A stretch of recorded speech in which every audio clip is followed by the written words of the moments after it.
Hey everyone, and welcome back to our channel. In today's video, we are going to show you how to find user ID in Salesforce.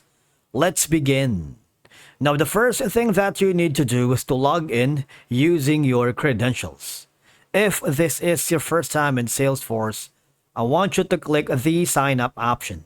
And from here, just follow the on-screen instructions and you're good to go.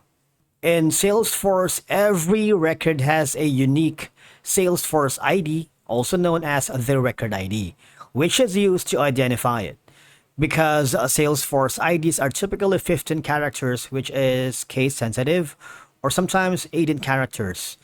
Now, one of the best ways for you to find the Salesforce ID once you are logged into your account, I want you to hover to the gear icon on the upper right corner and click on setup. In the quick find here, type in user. This one, click on it. You would be forwarded in this section. Now, this step is very important because we're going to click on the profile. If you do that, I want you to look at the URL in your browser's address bar. All right.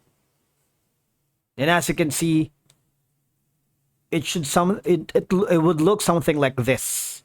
The user is going to be around here. You see that? This is going to be your user ID. You see this? Right? So that's one way. Now, if you can't find the user ID on this URL, I want you to click the question mark here that says Salesforce Help. And from here, you might want to click on the Get Support here. Click and confirm. If in case you are having problems getting your Salesforce ID, even though the URL is there, we might want to ask some troubleshooting steps and insights for us to be able to find it via the Salesforce customer support.